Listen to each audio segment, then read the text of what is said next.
네, 매일 아침 스포츠의 매력을 짧고 굵게 전해주는 코너 스포츠가 얼마나 좋은지 방금 전 2분 전에 정확히 예고드린 YTN 스포츠부의 조은주 기자 나와 있습니다. 안녕하십니까? 안녕하세요. 네. 2분 전에도 앉아 있었습니다. 예. 자, 유튜브에 많이 들어와 계신지 모르겠습니다. 네, 사실 직전까지 여의도 정치 얘기해서 머리가 너무 아프실 것 같은데 죄송하지만 저도 국회 그러니까요. 대체 뭐지? 얼마 전까지 힘드신데 또 괴롭히러 왔습니다. 네, 그래요. 고개를 살짝 갸웃할 수 있는 주제를 얘기를 가져왔습니다. 뭐 설마 법 얘기. 또 법 얘기예요? 네. 아까 공수처법 개정안 얘기했는데. 네. 예. 지난 여름에 소속팀 가혹행위 견디다가 관계기관 6곳에 SOS를 치고도 도움받지 못하고 결국 극단적 선택을 했던 철인 3종 유망주 고 최숙현 선수 기억하시죠? 아, 그거는 조은주 기자가 정치부에 있다가 스포츠로 가서 열심히 바로 썼었죠. 보도하신 거 아니에요? 네. 특정 보도하신 거 아닙니까? 단독 보도.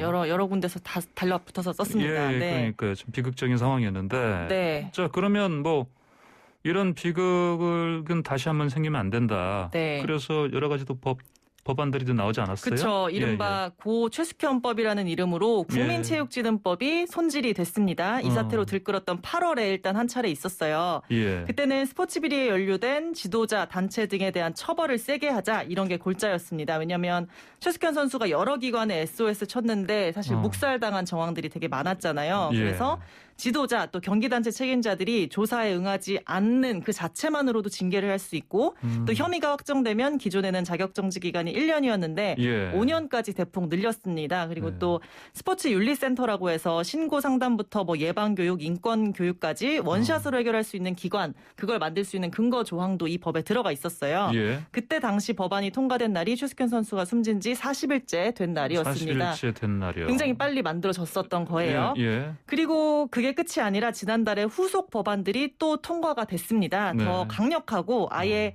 체육계 비리를 뿌리 뽑자 뭐 이렇게 할 수 있는 강경책, 극약 처방이라고 할 수 있는 법들인데요. 예. 국민체육진흥법 제12조 3 2항이 신설이 됐는데 제가 이게 좀 관심이 가요. 명단 공개 조항입니다. 명단 보면 공개? 예. 네.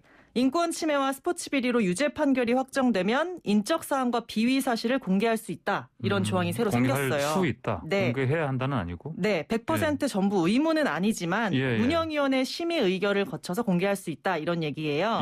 운영위원회는 뭐냐면 문체부 과장급 이상 공무원 1명을 포함해서 뭐 변호사, 또 체육이나 법학 교수, 또 체육의 학식이나 경륜이 있는 사람까지 해서 총 9명으로 구성될 예정이고요.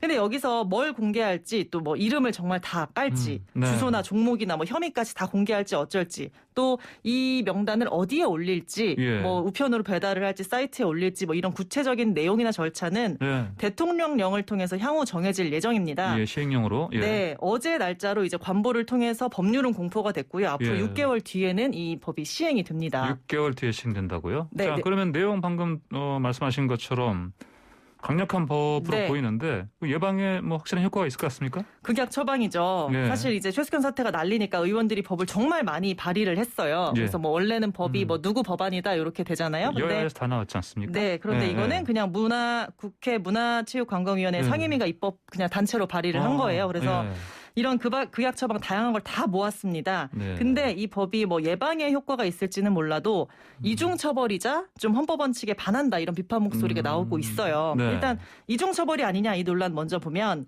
신상 정보 공개하는 게 사실 지금 성범죄자들 뭐 신상 정보 공개하잖아요. 근데 성범죄자 알림이 서비스 사이트에 들어가면 우리가 확인을 할 수 있습니다. 이거는 아예 판사가 판결을 할 때 징역 몇 년, 전자발찌 몇 년, 뭐 신상 정보 공개 몇 년 이렇게 판결을 아예 내립니다. 정확한 법에 의해서요. 근데 이 체육인 신상 공개는 그런 게 전혀 명시가 안 되어 있어요.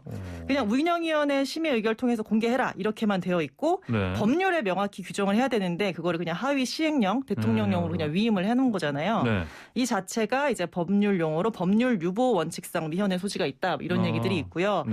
또 이제 법률 보면 인권 침해와 스포츠 비리로 유죄 판결 시 이렇게 되어 있는데 인권 침해랑 스포츠 비리가 뭔지 정확하게 모르겠어요. 인권 침해, 스포츠 비리. 뭐 폭행, 성폭행, 뭐 횡령, 배임 이런 게 다 들어가는 건지 어떤 혐의인지 이것도 불명확합니다. 그래서 제가 이제 어제 여러 법조인들이랑 접촉을 해봤는데 아니 이게 정말 통과가 됐냐. 로스쿨생들도 다 아는 건데 이게 좀 문제가 있을 것 같다 이런 얘기들을 많이 하더라고요. 그래요? 네. 그러면 뭐 말씀하신 것처럼 이게 우려를 표했다고 하면 법조인들이 그럼 이견 없이 이게 통과된 거예요, 그러면? 사실 그 문체부 법안심사소위원회에서 예. 문체부 최윤희 제2차관도 예. 성범죄자 신상공개가 일사부재리 원칙에 위반된다는 내용의 헌법소원이 제기된 점을 감안해서 네. 신중 검토가 필요하다 이런 의견을 내긴 했습니다. 근데 유야무야 넘어갔어요. 그러니까 일사부재리 원칙이라고 하면 그냥 한번 판결 확정이 난 것에 대해서는 또 따질 수 없다 뭐 이런 거잖아요. 예. 근데 상임위 거친 다음에 법제사법위원회에서도 다른